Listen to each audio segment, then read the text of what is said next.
Hello friends, myself Subhash Nagarse from Sri Digambar Jain Gurukul High School, Solapur. I shall welcome to all of you in this online session of 9th Standard Science and Technology Part 1st. And the topic is Laws of Motion Part 3. Here we are going to today discuss with the difference between speed and velocity, uniform and non-uniform motion, and uniform and non-uniform speed.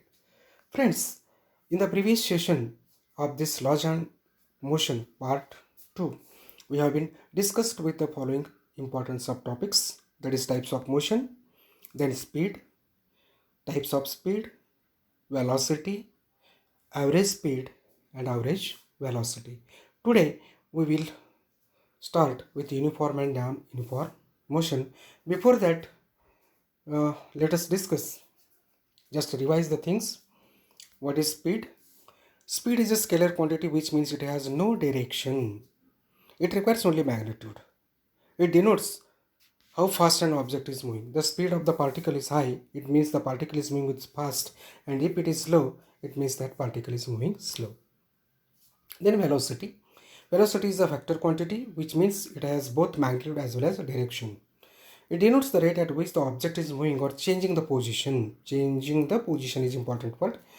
So the direction of the velocity, that is vector, it is easy to find. Its direction is same as the direction of the moving object. Even if the object is slowing down and the magnitude of the velocity is decreasing, its direction would still be same as the direction in which the object is moving.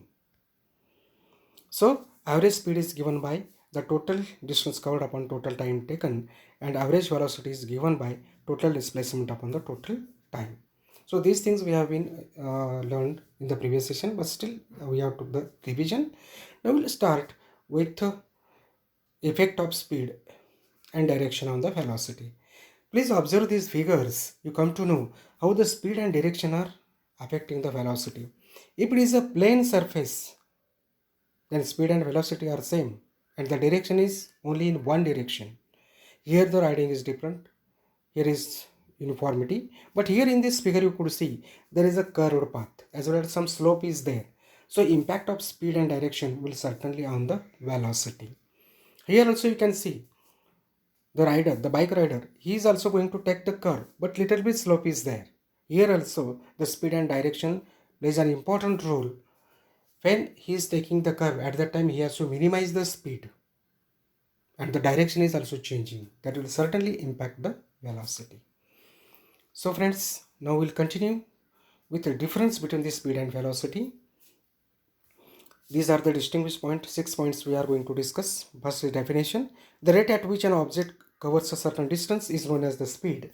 Velocity can be defined as the rate at which an object changes position in a certain direction. Speed is a scalar quantity, whereas vector quantity is the velocity.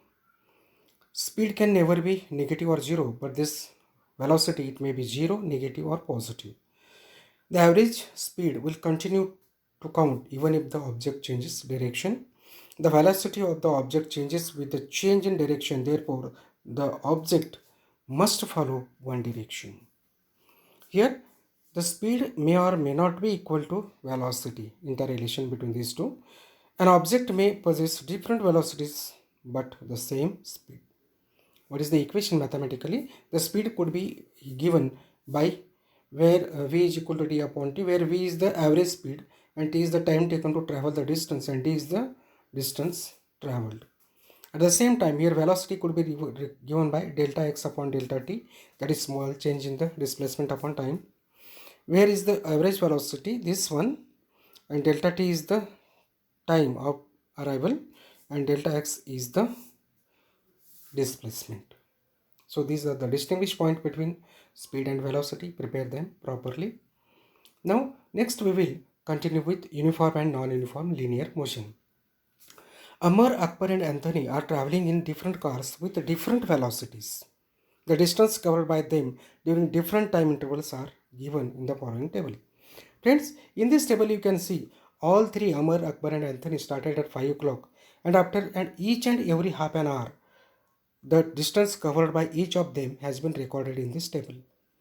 They have started 5 o'clock, then 5:30. The distance covered by Amar is 20 Akbar is 18, Anthony is 14. At 6, Amar 40, Akbar 36, and Anthony 28. Like this, if you go on, you will find that for the Amar, the distance covered between equal intervals of time, because every half an hour is there, equal intervals of time, the distance covered is same, that is 20, 20, 20. At the same time, in the second Akbar, in the first half an hour he covered 18, in second again 18, in third he covered only 6 kilometers. Means here it is change. And for the next, there is again a 28 kilometer difference is there. So like that,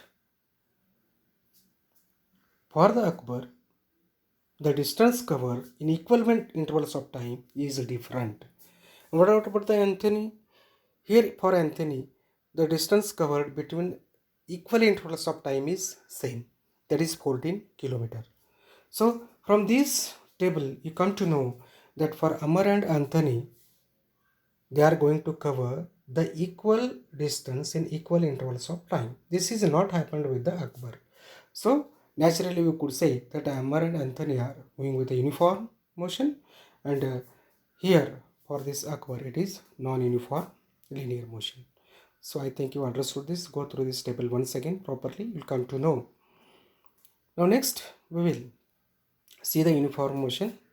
That was an example. Here we'll discuss in detail.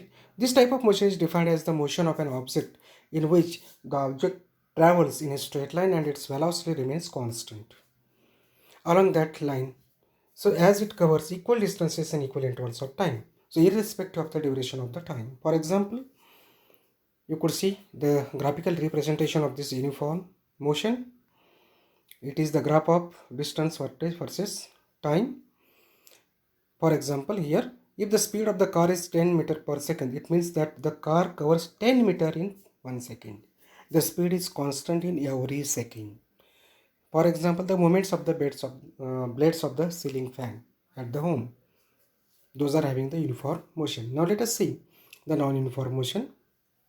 This type of motion is defined as the motion of an object in which the object travels with varied speed and it does not cover the same distance in equal intervals of time, irrespective of the time intervals duration. For example, here you can see in the adjoining figure the non-uniform motion. The graph is drawn distance against time. For example, if a car covers 10 meters in first 2 seconds and 15 meters in next 2 seconds, means here it is in non-uniform. The motion of a train, the motion of a bus, these are our examples of non-uniform motions. So friends, I think you understood. We'll continue with the next, uniform speed.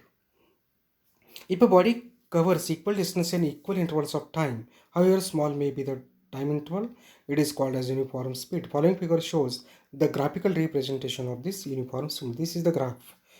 If you draw distance against time, the nature is like this. Non-uniform speed, that is, if a body covers unequal distance in equal intervals of time or equal distance in unequal intervals of time, however small may be the interval, is called non-uniform speed. Following figure shows the graphical representation of this non-uniform speed. The nature is like this. So friends, we will continue with the next point, that is what we have been discussed today. We have been discussed today with the following subtopics of this chapter, that is what revision we carried out previously. Then we saw the difference between the speed and velocity. Then we discussed uniform motion, then non-uniform motion, uniform speed, non-uniform speed. All these things we have been discussed. Go through once again this video. Then some homework is for you. You may try for this. Define the following terms: uniform motion and non-uniform motion. Write the difference between speed and velocity. Write the effect of speed and direction on velocity with example. Explain uniform and non-uniform speed with figure. So friends, you may write at the home in the notebook. You should not forget the famous words by Benjamin Franklin, a great scientist. He said, "Tell me, I will forget. Teach me and I remember. Involve me and I learn." So your involvement in learning process is very important. So If you like this video, then subscribe and share. With these words, I would like to say thank you.